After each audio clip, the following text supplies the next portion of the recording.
Ya, Shalom semuanya. Saya berterima kasih dapat kepercayaan untuk berbagi pengajaran firman Tuhan. Ya, sudah beberapa kali ya, dan ternyata masih dipercaya.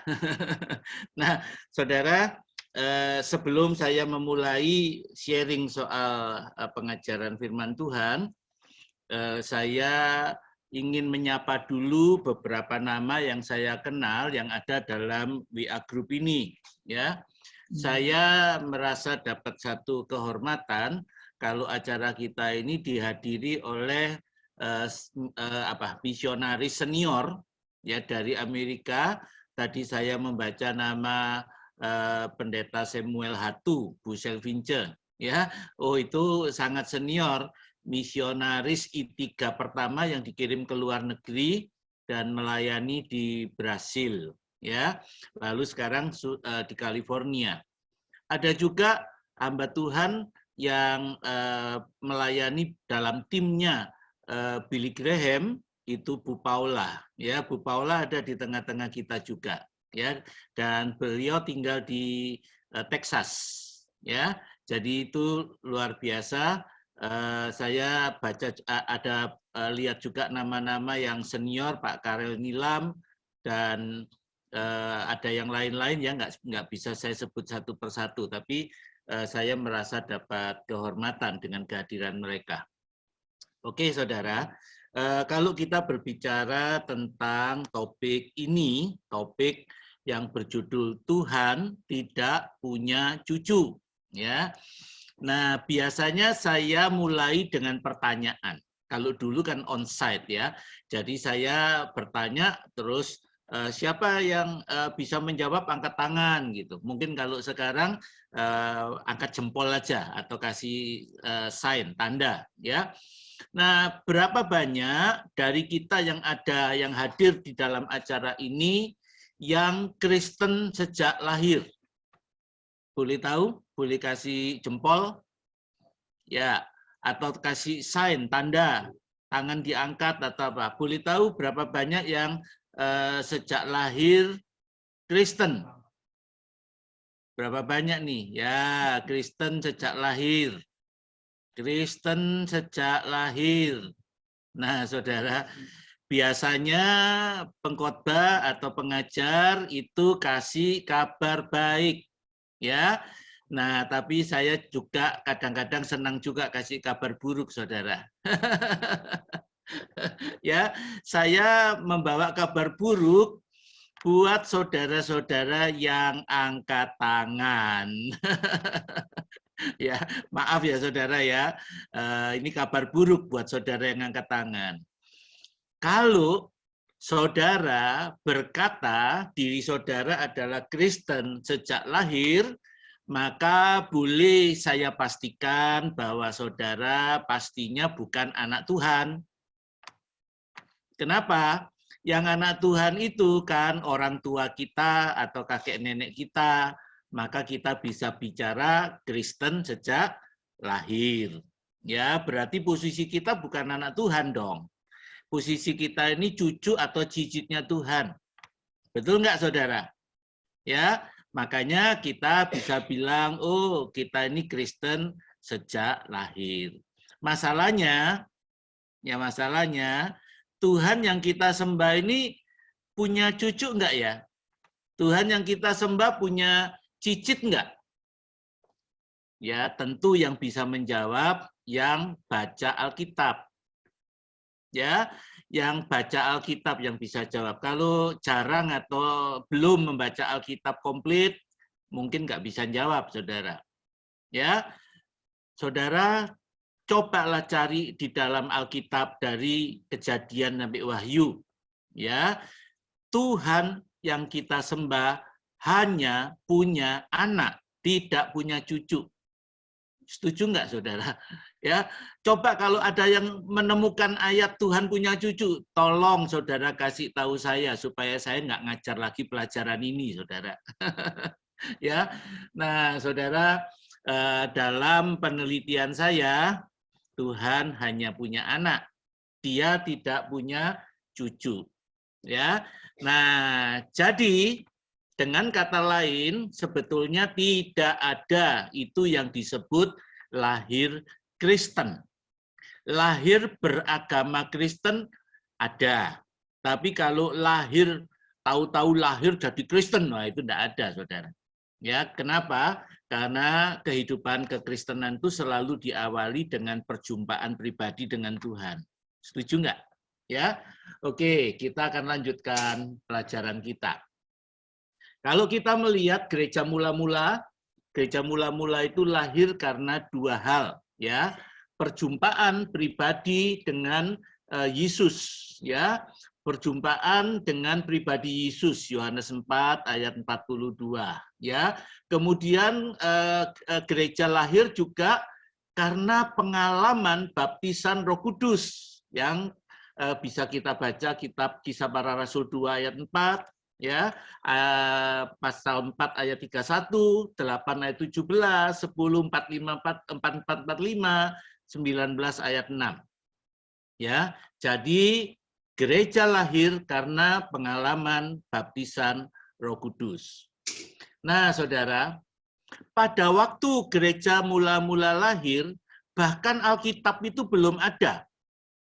Ya, jadi Alkitab itu baru tersusun, baru bisa disatukan itu lama setelah kelahiran gereja di awalnya.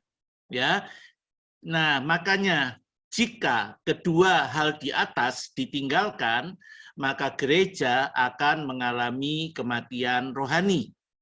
Ya, pengalaman perjumpaan pribadi dengan Yesus dan pengalaman baptisan Roh Kudus. Dua hal yang tidak bisa ditinggalkan, ya. Nah, Saudara, Tuhan yang kita sembah itu tidak punya cucu.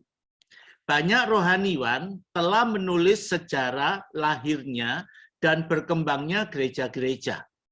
Nah, kisah yang diceritakan oleh David du Plessis berikut ini akan menceritakan sejarah matinya gereja-gereja. Ya, sebetulnya saya baca publikasinya itu saya tertawa karena cuma dikasih judulnya. Padahal saya sudah kasih juga isinya. Ya, ini adalah pelajaran tentang sejarah matinya gereja-gereja, tapi rupanya nggak dicantum, Saudara, karena mungkin sensitif ya, jadi nggak dicantumkan. Jadi cuma ada judulnya. Nah, Saudara, memang kalau Saudara mendengar kisah ini berikut ini ya, itu adalah sejarah matinya gereja-gereja. Mari kita lanjutkan ya. Inilah David du Plessis.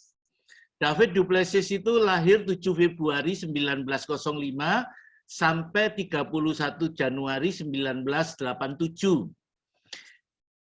Dia lahir sekitar waktu pencurahan Roh Kudus di Azusa Street, ya.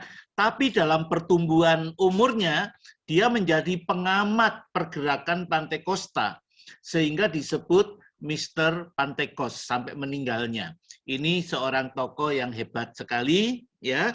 Jadi dalam perjalanan hidupnya dia menjadi pengamat, dia diundang dalam berbagai kegerakan dunia, bahkan ya dia juga dihargai atau dihormati di kalangan Katolik. Ya, nah Saudara nanti kita lihat beberapa penghargaannya ya. Jadi ini adalah lokasi Azusa Street di mana Roh Kudus dicurahkan abad 20. Ya. Jadi ini peringatannya, jadi tempat pencurahan ini dijadikan semacam situs rohani ya, dan itu dikasih penjelasan di depannya. Nah, Saudara, pelayanan David du Plessis sangat luas. Dari Dewan Gereja Sedunia sampai ke Konsili Vatikan. Dia dihormati. Dia orang yang sangat berpengaruh di dalam organisasi gereja itu, ya.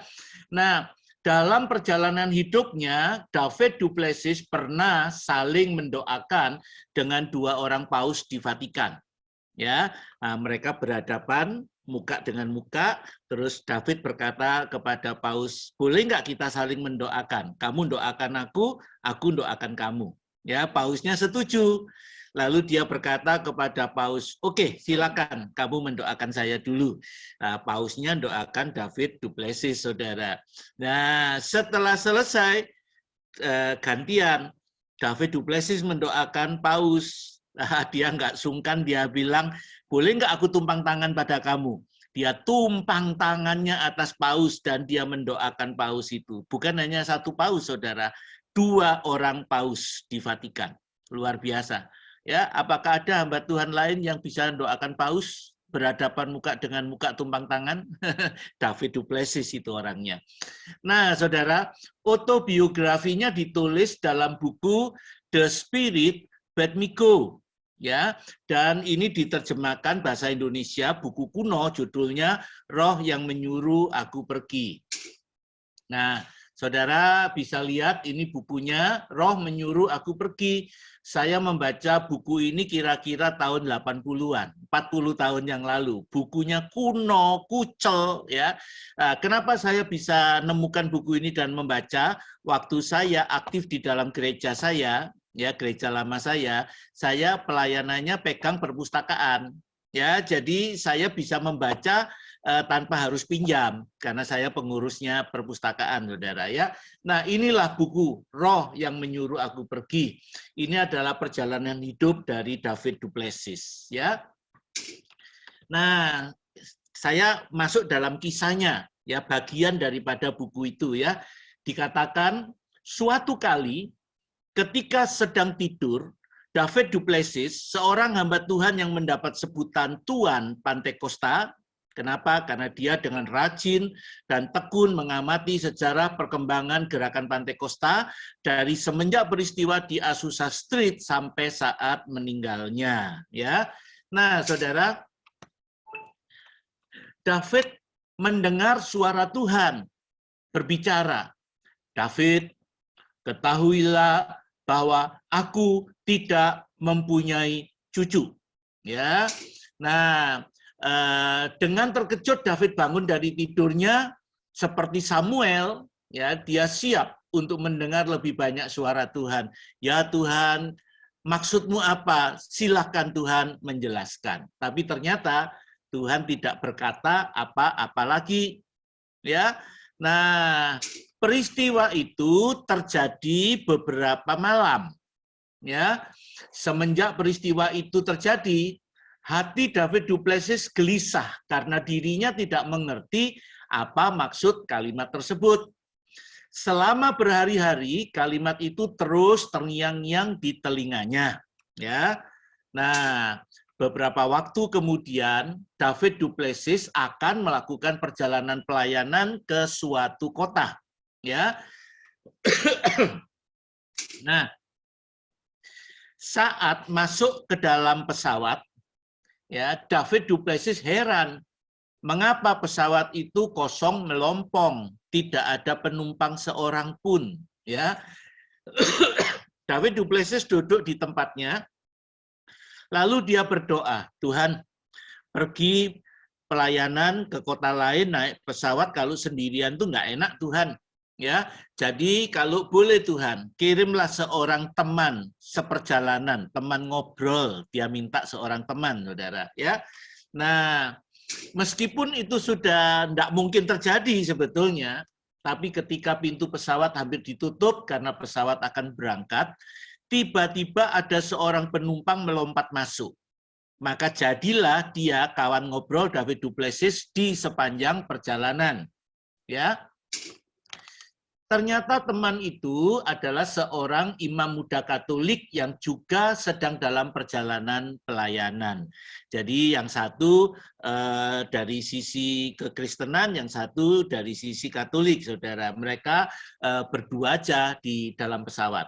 Ya.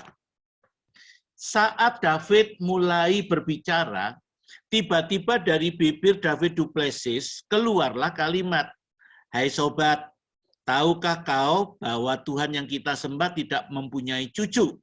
Ya, saudara, temannya kaget, David du Plessis sendiri kaget mendengar perkataan yang dia ucapkan karena dia tidak rencana ngomong seperti itu, saudara.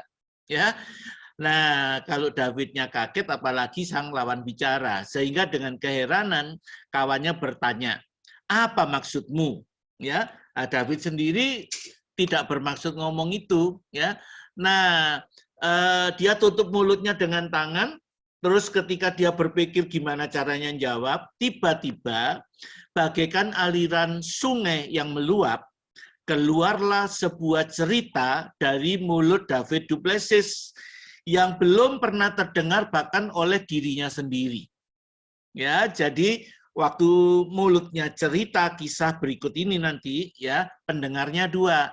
Yang dengarkan itu David du Plessis dan lawan bicaranya, ya. Nah, kawan, saya rasa kita semua telah tahu bahwa gereja mula-mula lahir oleh karena pengajaran Yesus Kristus yang penuh otoritas dan kuasa Roh Kudus. Sejak itu, hampir setiap hari selalu ada jiwa baru yang diperanakkan kembali oleh pemberitaan firman Tuhan maupun Roh Kudus. Bahkan ketika aniaya datang menimpa, jemaat mula-mula terserak ke berbagai penjuru sambil memberitakan Injil. Ya, nah, saudara pasti tahulah kisah ini ya, ada di kitab Kisah Para Rasul. Itulah sebabnya gereja mula-mula berkembang begitu pesat, karena setiap umat Kristen mengalami perjumpaan pribadi dengan Yesus dan dipenuhi kuasa karena mengalami baptisan Roh Kudus. Ya, persoalannya justru mulai sekitar abad keempat, ketika Konstantin menjadi kaisar Romawi Kristen yang pertama dan menjadikan kekristenan sebagai agama negara.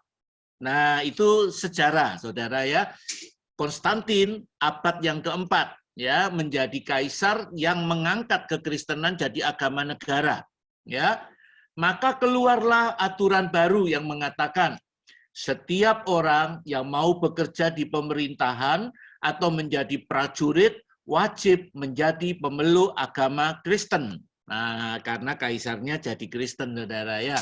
Jadi Kristen dijadikan agama negara. Akibatnya mulailah ada banyak orang yang beragama Kristen namun tanpa pertobatan. Ya, mereka jadi Kristen hanya sebagai prasyarat kerja belaka yang disebut Kristen KTP. Ya, inilah yang disebut Kristen KTP alias Kristen tanpa pertobatan, belum menjadi manusia kejadian baru. Sementara itu, keluarga-keluarga Kristen yang pertama juga mulai melahirkan generasi baru, anak-anak mereka, dan secara otomatis mulai membesarkan mereka di dalam ajaran kekristenan. Ya, nah, itu wajar ya. Kalau kita semuanya Kristen, kita punya anak, ya anaknya otomatis kan diajar etika dan moral Kristen. Setiap minggu diajak ke sekolah minggu. Sekolah ya dicarikan sekolah Kristen. Bahkan dilatih melayani dalam gereja maupun dalam program-program penginjilan. Ya, nah itu mulai terjadi, saudara. Lalu mereka menjadi besar. Nah, mereka mulai melahirkan generasi yang berikutnya. Begitu selanjutnya, lahir generasi ketiga, keempat, kelima, dan seterusnya. Nah, masalahnya, jika pada generasi-generasi awal dari gereja mula-mula, mereka mempunyai pengalaman pribadi dengan Yesus, mengalami pertobatan dan kelahiran baru, ya. Nah, maka lama-kelamaan semakin banyaklah orang yang menjadi Kristen karena faktor keturunan belaka tanpa pertobatan, tanpa kelahiran baru. Nah, ini juga termasuk Kristen KTP di samping yang tadi, saudara. Kalau yang tadi kan karena mau kerja jadi pegawai negeri, mau kerja jadi tentara, ya mereka wajib jadi Kristen. Nah, kalau yang ini karena faktor keturunan, ya. Nah, semakin banyak David du Plessis bercerita, Imam Katolik itu semakin penasaran mendengarkannya. Disinilah gereja Tuhan mulai melakukan kesalahan yang mungkin sebenarnya tidak disadari, yaitu pada saat gereja Tuhan mau memberikan cucu-cucu dan cicit-cicit rohani bagi Tuhan, ya, bukan karena kelahiran baru, tapi karena keturunan. Karena Tuhan yang kita sembah tidak punya cucu atau cicit, Dia hanya mau punya anak. Nah, saudara, ya, adalah hal yang wajar bagi semua rumah tangga Kristen untuk mendidik anak-anak mereka di dalam jalan Tuhan. Sehingga anak-anak itu akan bertumbuh besar dan merasa bahwa dirinya adalah umat Kristen pengikut Kristus, ya. Namun sebenarnya kekristenan itu tidak dapat diwariskan. Oleh karena kekristenan itu dimulai dari perjumpaan seseorang dengan pribadi Yesus dan pengalaman dengan Roh Kudus, ya. Nah, kekristenan itu harus dimulai dari proses pertobatan dan kelahiran baru, lalu dilanjutkan dengan pengalaman baptisan Roh Kudus. Itu adalah hal penting dalam gereja mula-mula generasi pertama. Ajaran kekristenan memang dapat diwariskan, tapi pribadi Yesus dan Roh Kudus tidak dapat diwariskan, ya, kecuali dialami. Karena Yesus dan Roh Kudus adalah pribadi Tuhan sendiri yang harus kita alami, yang harus anak-anak kita, cucu-cucu kita, cicit-cicit kita alami untuk mereka menjadi anak Tuhan, ya. Nah, seseorang yang dididik di dalam kekristenan, biarpun dari sejak kecil, sebenarnya tidak bisa secara otomatis disebut orang Kristen, kecuali mereka telah bertemu dengan pribadi Yesus. Saudara, ketika kami menyadari pelajaran ini, saudara, kami punya 3 anak, dan kami sadar bahwa kita bisa mendidik mereka dengan nilai-nilai kekristenan, tapi kita tidak bisa membuat mereka jadi Kristen hanya dengan nilai-nilai kekristenan. Ya, karena itu kami berdoa, bergumul, ya, berjuang supaya anak-anak kami itu mengalami perjumpaan dengan pribadi Tuhan Yesus dan dengan Roh Kudus. Ya, jadi itu yang harus kita sadari, ya. Inilah kesalahan terbesar yang dilakukan oleh gereja mula-mula karena akhirnya mereka tidak lagi melahirkan anak-anak Tuhan, tapi cucu-cucu bahkan cicit-cicit Tuhan, yaitu umat Kristen keturunan. Kesalahan itu semakin mengkristal pada saat Alkitab, yaitu Logos atau firman Tuhan yang tertulis itu selesai ditulis dan dibukukan. Ingatlah, pada masa awal gereja mula-mula Alkitab itu belum ada. Jemaat bertumbuh dalam pengajaran rasul-rasul, dan disinilah peranan Roh Kudus sangat kuat dalam kehidupan jemaat mula-mula sebagai roh penolong dan penghibur yang mengingatkan setiap jemaat itu akan ajaran-ajaran Kristus. Ya, karena logosnya belum ada, peranan Roh Kudus sangat kuat, ya, mengajarkan hal-hal yang sudah diajarkan oleh Yesus. Ya, jadi fungsi Roh Kudus itu sangat kuat pada masa-masa itu. Nah, melalui pengalaman baptisan Roh Kudus, jemaat mula-mula menerima kuasa untuk bersaksi dan memberitakan Injil, sehingga bisa dikatakan bahwa gereja mula-mula dilahirkan oleh kuasa Roh Kudus, ya. Nah, saudara, namun setelah Alkitab terbentuk, banyak orang semakin melupakan fungsi Roh Kudus. Sebagian yang lain bahkan berpendapat bahwa fungsi Roh Kudus telah selesai dengan lahirnya Alkitab sebagai kebenaran firman Tuhan yang sempurna. Ya, kalau kita membaca 1 Korintus 13 itu ada satu kalimat di dalam firman Tuhan. Jikalau yang sempurna itu datang, yang tidak sempurna berakhir. Nah, itu ditafsirkan oleh banyak hamba Tuhan. Ketika Alkitab Logos itu jadi, maka peranan Roh Kudus itu berakhir.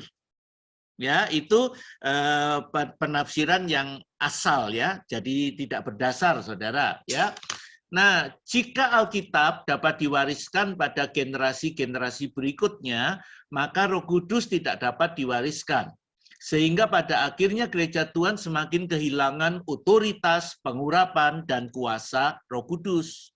Ya, jadi akhirnya gereja yang tanpa kuasa lagi. Kenapa? Karena Roh Kudusnya sudah disingkirkan, saudara. Ya, untuk menambal kekurangan-kekurangan ini, maka para pemimpin gereja mulai menciptakan doktrin-doktrin, liturgi-liturgi, dan berbagai sakramen gereja yang juga dapat diwariskan turun-temurun.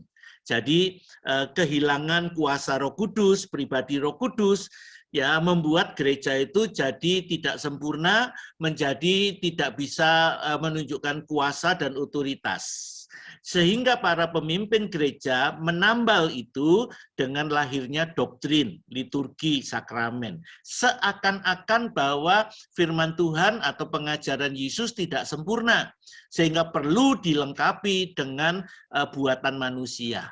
Ya, kemarin saya ngobrol sama seorang tokoh gereja ya di Surabaya. Saya ngobrol panjang sama dia dan dia ceritakan, oh di gereja kami itu ada buku namanya Tata Cara Gereja. Oh bukunya itu tebelnya berapa ratus halaman gitu ya.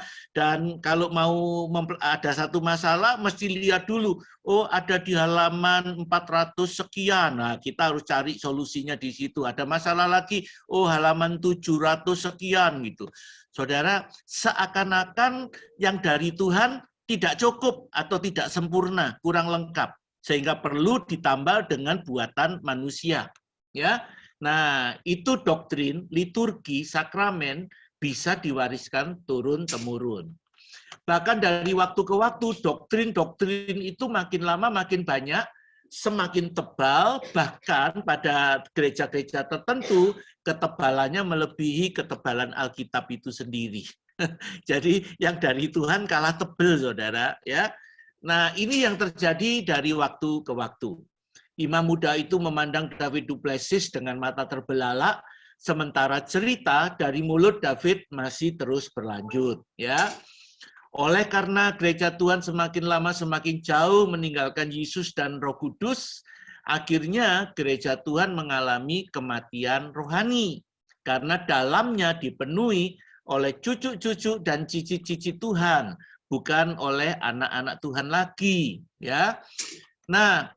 Tiba-tiba si imam muda tadi bertanya dengan suara keras, ya, apakah maksud Bapak bahwa gereja saya adalah gereja mati, katanya, ya, karena dengar ceritanya David jadi tanya gitu, saudara ya. Nah, David du Plessis menatap mata si imam muda itu, lalu dengan sedih menganggukkan kepalanya. Dia berkata, ya, gereja saudara adalah gereja yang pertama mati karena dipenuhi dengan cucu-cucu dan cicit-cicit Tuhan.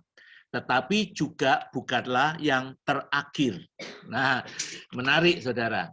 Di dalam perjalanan sejarah gereja, memang Allah Bapa terus membangkitkan pahlawan-pahlawan iman, pembaharu-pembaharu gereja ya, seperti yang pertama Martin Luther. Kemudian muncul William Booth, Charles Finney, Barton Stone, Jim Stanner, Evan Robert, William Seymour, dan wah kalau kita membaca ini karena sudah ribuan tahun, ya banyak nama-nama ini ya.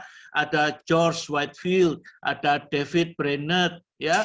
Kemudian ada John Wesley, Charles Wesley, William Wilberforce, ya, Charles Spurgeon, D.L. Moody, ya, ada wah banyak nama-nama besar yang jadi pembaharu gereja ya. Ada Smith Wigglesworth ya, ada Thomas Mayer Kaut ya. Kemudian sampai pada masa-masa yang lebih modern ada Leonard Ravenhill ya, ada Oral Robert, Demos Zacharias ya. Bagi yang suka sejarah gereja nama-nama ini pasti kenal ya. Ada David Ortiz Muller dan seterusnya, banyak sekali ya. Ada Winke Petney, ada banyak ya. Bukan ada R.A. Torrey, Billy Graham, John Stott ya, dan seterusnya. bukan hanya orang-orang barat, Saudara. Ya, di Asia pun Tuhan membangkitkan pembaharu-pembaharu gereja. Di Dr. Joe yang melayani di Afrika, ya, bersama juga ada itu Dr. Albert Schweitzer, ada Dr. David Livingstone, ada Watchmeni di Cina, ya, John Sung, dan masih banyak lainnya. Ya, untuk apa? Membawa api kebangunan rohani kembali pada gerejanya. Nah, inilah yang disebut dengan revival yang terjadi dari waktu ke waktu, ya. Nah, Saudara, terjadilah pembaharuan gereja. Melalui mereka, Allah Bapa mengadakan pembaharuan demi pembaharuan dalam gerejanya, mengembalikan pengalaman pribadi bertemu dengan Yesus dan mengalami baptisan Roh Kudus kembali. Ya, jadi lewat pembaharu ini Tuhan membawa pengalaman kelahiran baru dan baptisan Roh Kudus kembali dalam kehidupan gerejanya. Ya, namun meskipun pembaharuan gereja terus terjadi dari waktu ke waktu, setelah para pembaharu itu meninggal dunia, gereja Tuhan karena tidak mau belajar dari sejarah, akhirnya kembali mengulangi kesalahan yang sama. Ya, apa yang kesalahannya? Yaitu mengulangi kesalahan gereja mula-mula, melahirkan cucu-cucu dan cicit-cicit bagi Tuhan. Ya, nah, Saudara, perhatikan poster ini. God has no grandchildren. The children of born again Christian need to be born again as well. Tuhan tidak punya cucu. Anak-anak yang lahir di dalam keluarga Kristen yang lahir baru, mereka juga perlu lahir baru. Jadi tidak bisa ngikutin orang tuanya saja, nggak bisa. Ya, tapi harus punya pengalaman kelahiran baru. Nah, Saudara, akhirnya gerakan-gerakan pembaruan itu hanya meninggalkan bekas gereja-gereja denominasi yang pada akhirnya juga mati secara rohani bersama dengan doktrin-doktrinnya. Pada waktu Martin Luther muncul, terjadi pembaharuan gereja. Tapi setelah Martin Luther meninggal, dari generasi ke generasi, akhirnya melahirkan kembali cucu dan cicitnya Tuhan. Tuhan bangkitkan lagi William Booth, lalu kemudian mengalami revival, tapi kemudian juga karena melahirkan cucu dan cicit, mengalami kematian lagi. Yang tersisa apa? Peninggalan mereka apa? Lahirlah gereja Lutheran, lahirlah Bala Keselamatan, dan seterusnya. Ya, itu yang membuat denominasi makin lama makin banyak. Sekarang ada 35.500 denominasi. Ya, bahkan tahun 2050 nanti kalau perpecahan gereja tidak berhenti bisa jadi 55.000 denominasi. Ya. Nah, itu terjadinya ya gara-gara peristiwa-peristiwa ini dan perpecahan gereja, ya. Nah, jadi menimbulkan ada doktrin Katolik, ada doktrin Protestan, nanti ada doktrinnya Bala Keselamatan, doktrinnya GKI, doktrinnya Metodis, dan itu peninggalan-peninggalan dari tokoh-tokoh gereja, Saudara. Ya, bahkan pada saat ini gejala kematian itu juga telah terasa di dalam gerakan Pantekosta dan karismatik masa kini. Ya, kenapa? Karena mereka mulai meninggalkan juga pengalaman kelahiran baru atau baptisan Roh Kudus. Saudara, cobalah kita membuka mata, lihatlah gereja-gereja di sekitar kita, termasuk Pantekosta dan karismatik.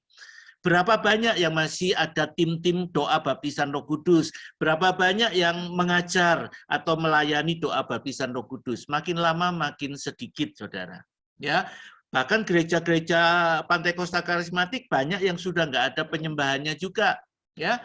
Nah, karena gerakan Pantekosta dan karismatik masa kini kembali menghasilkan lebih banyak cucu-cucu dan cicit-cicit Tuhan daripada anak-anak Tuhan. Ya, gereja-gereja yang berkembang ada ribuan atau puluhan ribu jemaatnya. Apakah mereka masih memperhatikan doa kelahiran baru? Ya, orang-orang yang baru datang di gereja diperhatikan secara khusus, dilayani secara khusus? Enggak. Banyak yang sudah tidak melakukan itu. Mereka anggap kalau sudah datang ke gereja ya sudah otomatis sudah jadi Kristen. Ya, tidak seperti itu, saudara. Kekristenan diawali dengan pengalaman pribadi. Ya, nah kita lihat patung anak lembu emas. Saudara, ada perbedaan pola kepemimpinan antara Musa dan Harun. Ya, Keluaran 19 ayat 20 Perjanjian Baru berkata, lalu turunlah Tuhan ke atas gunung Sinai, ke atas puncak gunung itu. Maka Tuhan memanggil Musa ke puncak gunung itu dan naiklah Musa di atas, ya, mendapatkan petunjuk-petunjuk Tuhan, bahkan dikatakan di dalam Alkitab dengan istilah ya membangun menurut contoh seperti di atas gunung. Jadi sepertinya Musa itu dikasih market, ya. Kalau saudara lihat satu real estate mau dibangun, biasanya dibuat dulu planningnya, marketnya. Nah, marketnya itu jadi patron, dipelajari. Oh, nanti akan seperti ini, seperti ini, seperti ini. Nah, Musa itu seperti itu, dibawa Tuhan naik ke atas gunung, ditunjukin market rencana Tuhan atas dunia ini. Ya, nah, tetapi mungkin ya karena marketnya itu karena ini karya besar yang luar biasa, maka Musa itu juga butuh waktu untuk mempelajari semuanya itu, maka Musanya nggak turun-turun, saudara. Ya, nah Imam Besar Harun, sebagaimana tertulis dalam Kitab Keluaran 32, akhirnya mulai gelisah, rakyat mulai gelisah. Ini pemimpin besar mereka kok nggak turun-turun. Ada yang mulai berpikir bahwa Musanya sudah mati, nah, makanya nggak kembali. Mereka ragu-ragu apa Musa masih hidup, kalau masih hidup kenapa tidak turun-turun, maka akhirnya mereka mendesak Imam Harun, ya itu sebetulnya kayak wakilnya Musa, ya, lalu mendorong Imam Harun, berilah kami sebuah cara untuk kami tidak terpecah belah, supaya kami tidak tercerai-berai, terserak kemana-mana. Nah, kemudian Imam Harun punya ide membuat patung anak lembu emas. Dan apa yang dilakukan Imam Harun ini ternyata menyakitkan hati Tuhan, ya. Nah, saudara, inilah saat di mana Imam Harun membangun anak patung lembu emas. Nah, saudara, kenapa Imam Harun membuat patung anak lembu emas? Karena bangsa Israel telah kehilangan Musa. Pada waktu Musa ada, mereka tidak perlu anak patung lembu emas.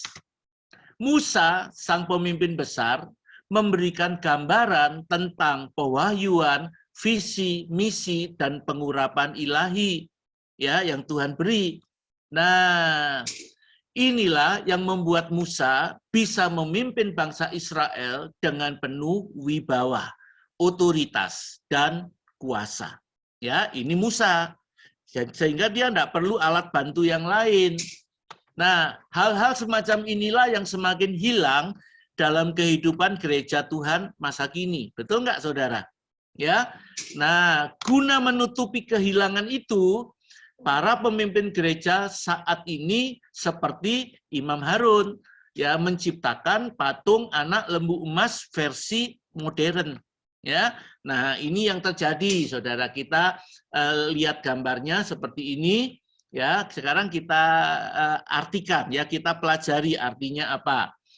Kita lihat ciri-cirinya. Anak lembu.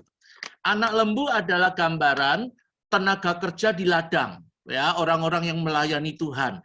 Simbol dari ketaatan, kesetiaan, loyalitas, tanggung jawab dalam pelayanan. Perhatikan, saudara, ya.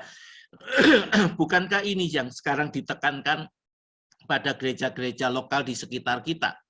Kalau ada orang baru masuk ke gereja, orang itu potensial, orang itu berpengaruh, orang itu kaya raya, lalu pemimpin gereja dengan cepat akan berkata, kasih dia tanggung jawab, kasih dia jabatan, kasih dia pelayanan. Tujuannya apa? Untuk mengikat orang itu tidak pindah gereja. Ya, nah seperti itu, ya. Ini gambaran anak lembu, ya. Jemaat juga diberikan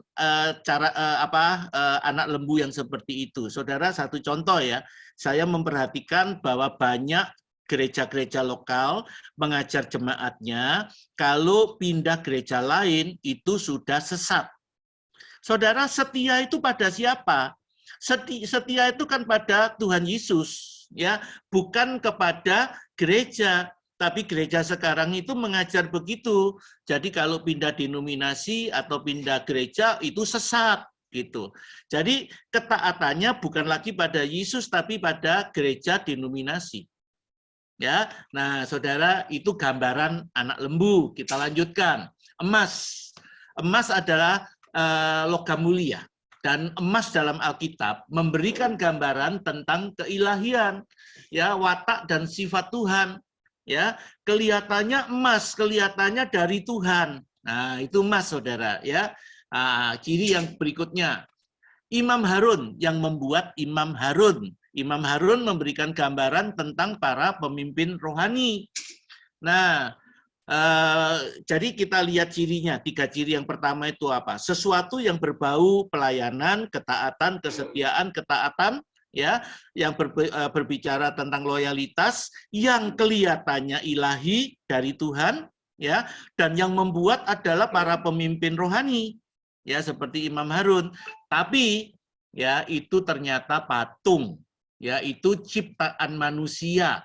Biarpun bagus, ternyata tidak ada kehidupan di dalamnya. Hati-hati, Saudara. Bahwa pada zaman ini, ya, banyak anak patung lembu emas sedang dibangun. Ya, jadi dalam berbagai versi, dalam berbagai bentuk, Saudara, ya. Jadi anak patung lembu emas secara keseluruhan berarti kesetiaan, ketaatan, loyalitas maupun tanggung jawab pelayanan yang kelihatannya rohani berasal dari Tuhan, tapi sebenarnya buatan tangan manusia karena tidak ada kehidupan di dalamnya. Dengan kata lain, bukan berasal dari Tuhan. Ya, nah itu yang terjadi. Nah, sedangkan yang membuatnya adalah Imam Besar Harun, simbol dari kehidupan para hamba Tuhan. Gembala sidang, pendeta, penatua, majelis, dan lain-lain yang bertanggung jawab untuk memelihara, memuridkan, dan mendewasakan umat Tuhan. Nah, ini yang sekarang terjadi di mana-mana, Saudara, ya. Kenapa itu terjadi? Karena kehilangan Musa, pemimpin yang punya wibawa, otoritas, dan kuasa. Nah, dalam kehidupan gereja Tuhan saat ini, banyak orang bisa merasakan bahwa peranan Roh Kudus semakin tersisihkan, diganti dengan liturgi, program, time schedule ketat, pengetahuan, teknologi, dan juga entertainment. Betul nggak, Saudara? Ya, kalau kebaktian gereja nggak usah lama-lama. Ya, kalau nanti kebaktian tetap 2 jam, apalagi 2,5 jam, 3 jam, nanti orang-orang pindah gereja. Yang penting apa? Yang penting itu kebaktian ada, orang datang senang, biarpun singkat. Maka kebaktian diperpendek, 1,5 jam lah, 1 jam, maka muncullah yang disebut gereja 1 jam saja. Ya, nah, Saudara, hal seperti itu. Lah, di mana peranan Roh Kudus? Ya, Roh Kudusnya tersingkirkan. Kenapa? Karena waktunya dibatasin, semuanya serba diatur oleh time schedule yang ketat. Ya, sekarang Saudara, kalau hamba Tuhan melayani di mimbar, ya, kita dibatasi waktu. Ya, Pak, khotbahnya 1/2 jam aja ya. Ya, kalau dulu enggak. Padahal pengajaran butuh waktu, betul nggak, Saudara? Dalam waktu yang cuma 1/2 jam, bahkan 20 menit, bisa ngomong apa? Ya, jangan lama-lama Pak, nanti jemaat bosan nggak mau ke gereja. Nah, seperti itu, Saudara. Ada beberapa kawan kalau khotbahnya melanggar jam, langsung disanksi, tidak pernah diundang lagi, Saudara. Ya, kenapa? Alasannya Roh Kudus adalah roh yang tertib dan disiplin. Jadi kalau tidak tertib dengan time schedule, ya sudah, ya itu calon nggak diundang lagi, Saudara. Termasuk worship leader dibatasi. Ya, semuanya serba diatur, doa pun dikasih menit, Saudara. Ya, saya beberapa kali melayani di mimbar gereja, ya itu ada 2 jam. Ya, di depan saya ada 2 jam. Ya, jam yang pertama maju menunjukkan jam yang terjadi, yang jam sekarang jam berapa. Jam yang kedua mundur. Kalau dikasih waktu khotbah misalkan 30 menit, itu disetel 30, lalu mundur 30, 29, 28 dan seterusnya. Begitu nanti sudah mendekati 5 menit hampir selesai, tekanan atau aniaya pada hamba Tuhan masih belum selesai. Ada yang disebut timekeeper di bagian belakang. Timekeeper itu biasanya anak muda berdiri angkat kertas. Waktu Anda tinggal 5 menit, waktu Anda tinggal 3 menit. Dan kalau masih ngotot khotbahnya dipanjangin, dari bagian sound system itu volumenya dimatiin, saudara. Ya, apakah Roh Kudus bisa diatur seperti itu? Ya, jadi itulah yang membuat akhirnya Roh Kudus tidak merasakan kebebasan dalam gereja dan akhirnya keluar, tersisihkan. Ya, itu yang terjadi di mana-mana. Nah, belum lagi kita bicara entertainment. Sekarang gereja-gereja tidak mengandalkan kuasa Roh Kudus, lebih mementingkan entertainment.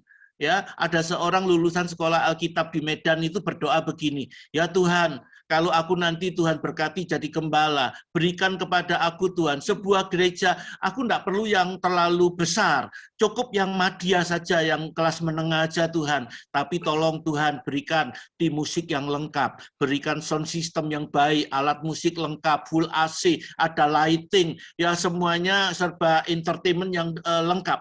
Ya, dan saya percaya Tuhan, kalau Tuhan memberkati itu semuanya, gereja saya akan penuh orang. Bayangkan saudara.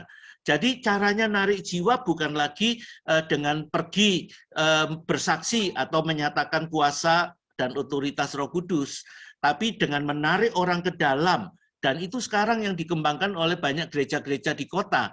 Sehingga gereja-gereja yang tidak bisa seperti itu, jemaatnya tersedot keluar dan sakit hati, dan mereka bicara, oh itu gereja-gereja itu yang disebut dengan vacuum cleaner. Ngerti saudara vacuum cleaner? Oh itu gereja vacuum cleaner, artinya apa? Gereja yang suka nyedot orang. Nyedotnya bukan karena kuasa Roh Kudus, bukan. Tapi karena dijadikan one stop entertainment center. Ya, ada orang sampai bilang begini, weh enak loh ke gereja itu, kenapa? Lebih enak daripada ke diskotik. Karena di sana sudah kayak diskotik. Dan yang paling menarik apa? Murah, meriah. Bayarnya cuma bayar kolektor. Kalau diskotik kan bayar mahal, saudara. Ya, kalau ke gereja yang seperti itu bayarnya cuma kolektor. Ya, nah itulah yang terjadi saat ini di sekitar kita. Ya, nah ya, gereja semakin kehilangan keintiman dengan Tuhan. Manifestasi karunia dan kebebasan dalam Roh Kudus, fellowship persaudaraan, suasana, urapan dan kuasa semakin tidak dirasakan lagi. Ya, datang ke gereja dibatasi waktu, kemudian datang lihat punggung, pulang lihat punggung, tidak ada lagi manifestasi kuasa dan pekerjaan Roh Kudus, karunia-karunia Roh Kudus nggak ada. Apalagi kalau sudah pulang nggak ada fellowship lagi. Kenapa? Begitu pulang harusnya terjadi fellowship antar jemaat, itu tim musiknya maju ke depan langsung main lagu-lagu dengan volume yang sangat keras. Sebenarnya itu itu tidak menciptakan fellowship, tapi itu tanda supaya jemaat cepat pulang. Betul nggak, saudara? Ya, karena dengan suara yang begitu keras, bagaimana bisa ngomong, bisa ngobrol, nggak bisa. Akhirnya apa ya, sudah pulang. Ya, jadi suasana fellowship-nya makin nggak ada, saudara. Ya, nah berbeda waktu zaman persekutuan doa rumah tangga. Itu kan rasanya gayeng gitu ya, rasanya hangat gitu, warm gitu, bisa saling ngobrol, bisa saling mendoakan dan seterusnya. Ya. Tetapi oleh karena kasih Tuhan yang besar akan manusia, mata Tuhan terus menjelajah seluruh penjuru bumi untuk mencari dan membangkitkan pembaharu-pembaharu lainnya yang pada akhirnya akan dapat membawa gereja Tuhan pada kesempurnaannya. Saudara, kita perlu bersyukur Tuhan kita bukan orang atau bukan pribadi yang mudah putus asa, ya. Jadi Tuhan masih terus mencari pembaharu-pembaharu yang baru. Nah, saudara, pada saat pesawat mendarat, imam muda itu menghampiri David du Plessis, merangkulnya dengan erat dengan penuh sukacita sambil berbisik di telinga David du Plessis. Imam muda berkata, ia sangat berterima kasih atas petunjuk yang telah diberikan oleh kisah itu dan berjanji akan merenungkan kisah ini kembali dengan sungguh-sungguh. Ya, imam muda itu merangkul David du Plessis, padahal David du Plessis sendiri juga baru tahu pengajaran itu, saudara. Ya, itu cerita yang lucu dan aneh. Saudara, inilah jejak sejarah pencurahan Roh Kudus ya yang terjadi di Azusa Street di California, ya Los Angeles ya, daerah sekitar situ ya. Saya dapat anugerah Tuhan, sempat mengunjungi, sempat berfotoria ya di depan Azusa Street. Ya, jadi saya sudah melihat tempat di mana pencurahan Roh Kudus itu terjadi, saudara. Ya, nah, kawan, berita di atas itu benar. Tuhan tidak punya cucu karena Dia hanya mau anak. Dan bukan sekedar anak kesayangan, tapi anak kesukaan. Saudara, kalau saya tanya saudara mau jadi anak Tuhan, anak kesayangan atau anak kesukaan? Mungkin banyak yang bilang, anak kesayangan Pak. Untuk menjadi anak kesayangan, saudara tidak perlu minta. Ya, karena kita semuanya ini disayang Tuhan. Betul nggak? Ya, Tuhan tidak punya anak emas, anak perak, anak perunggu. Semua kita disayang Tuhan, kita anak kesayangan. Tetapi menjadi anak kesukaan itu berbeda. Anak kesukaan itu adalah anak yang menyukakan hati Tuhan, yaitu anak yang bertumbuh menjadi putra Tuhan yang dewasa dan siap bekerja bersama Bapa surgawinya. Ya, jangan terus menerus cuman jadi anak yang datang ke gereja belajar tapi nggak pernah lulus, saudara. Itu jadi mahasiswa abadi. Itu namanya anak invalid. Saudara kalau punya anak terus disekolahkan nggak pernah lulus, senang nggak? Pasti nggak senang dong. Itu namanya anak yang tertinggal, anak yang terbelakang, betul nggak? Nah, firman Tuhan berkata, kita semua adalah murid, tapi kalau murid sudah lulus, kita akan menjadi sama seperti gurunya, yaitu Yesus. Bahkan Yesus itu punya jiwa besar, dia berkata, engkau akan melakukan perkara-perkara yang aku lakukan, bahkan perkara yang lebih besar. Ya, jadi kita harus bertumbuh untuk menyukakan hati Bapa itu kita harus bertumbuh. Ya, masa sudah belasan tahun, puluhan tahun ke gereja masih belum bisa bersaksi, masih belum bisa menangkan jiwa. Itu mendukakan hati Tuhan. Ya. Yeremia 31 ayat 20 ayatnya berbunyi, anak kesayangankah gerangan Efraim bagiku atau anak kesukaan? Sebab setiap kali aku menghardik dia, tak putus-putusnya aku terkenang kepadanya. Ya, sebab itu hatiku terharu terhadap dia. Tak dapat tidak, aku akan menyayanginya, demikianlah firman Tuhan. Jadi saudara, menjadi anak kesayangan Tuhan itu tidak perlu minta. Kita semua disayang Tuhan. Tapi masalahnya, kita anak kesukaan Tuhan atau tidak. Itu masalah yang berbeda, saudara ya. Nah, Corrie ten Boom, ya teman daripada David du Plessis, ini hamba Tuhan top juga, ya teman daripada Brother Andrew penyelundup Alkitab, Loren Cunningham segala macam.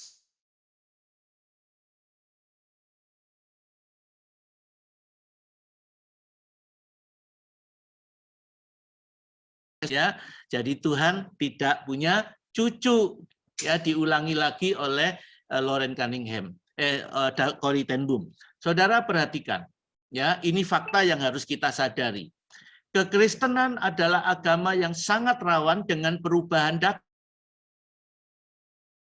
lain, di mana anak-anak lahir langsung beragama sesuai agama yang dianut orang tuanya. Hah? Apa? Apanya yang putus? Apakah betul putus-putus suaranya? Iya, Pak Heru. Lah, putus-putus. Tapi sekarang sudah baik belum nggak? Sudah. Sudah ya. Oke, jadi kalau gitu bisa diteruskan tinggal sedikit, ya.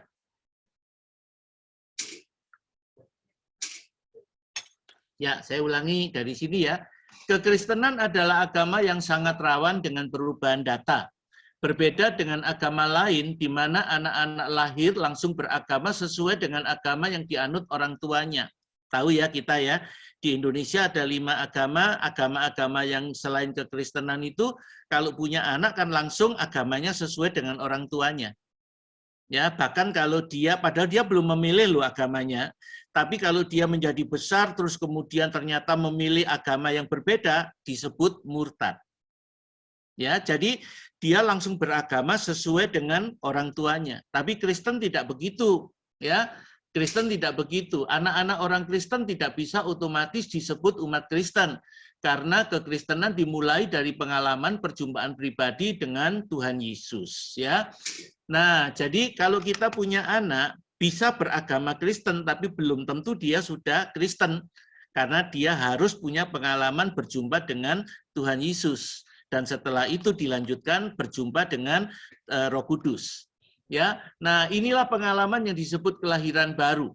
Saudara, kalau gereja, kalau keluarga Kristen mengabaikan hal-hal ini, kita akan mengulangi jalannya sejarah. Ya, kekristenan bisa hancur hanya dalam satu generasi saja. Ya, kalau kita lupa mengajarkan ini, lupa membawa anak-anak kita untuk berjumpa dengan pribadi Yesus dan Roh Kudus, maka dalam satu generasi bisa terjadi kekristenan hancur. Ya, jadi ini perkara yang sangat penting. Ya, nah pergerakan atau lawatan atau revival Tuhan atas bumi ini bagaikan ombak di lautan. Ya, silih berganti. Ombak yang pertama melemah, muncul ombak berikutnya, Maka tadi saudara lihat pembaharu gereja itu banyak sekali. Ya, nah jika ombak yang di depan melemah akan mengedak dan mengecil, akan datang ombak berikutnya yang lebih besar lagi. Demikian seterusnya sampai semua rencananya atas bumi ini tergenapi. Saudara, kabar baik buat kita semua. Tuhan masih terus mencari pembaharu untuk membawa gereja Tuhan menuju kesempurnaan rencananya. Ya. Nah, 2 Tawarik 16 ayat 9 berkata, karena mata Tuhan menjelajah seluruh bumi untuk melimpahkan kekuatannya kepada mereka yang bersungguh hati terhadap Dia. Ya, maukah saudara meresponi panggilannya? Maukah saudara menjawab pencarian Tuhan? Ini aku Tuhan, pakailah aku untuk menjadi pembaharu gereja masa depan. Ya, saudara, rencana Tuhan hampir selesai, tapi Tuhan masih cari orang-orang yang mau dipakai untuk menyelesaikan rencananya. Masalahnya, apakah dia menjumpai kita ada di dalam pencariannya atau tidak? Saudara akan jadi pembaharu Tuhan atau akan jadi penonton? Ya, itu masalahnya. Inilah tantangan kita. Saudara, pelajaran ini perlu direnungkan. Ya, kalau kita tidak belajar sejarah, kita mengulangi sejarah, itu yang penting. Yang kedua, pelajaran ini harusnya dilanjutkan dengan pelajaran baptisan Roh Kudus, sehingga orang-orang yang belum mengalami baptisan Roh Kudus, manifestasi karunia-karunia segala macam bisa ikut didoakan. Ya, saya kira mungkin saya sampai di sini ya, pengajaran ini semoga jadi berkat buat semua yang lain. Ya.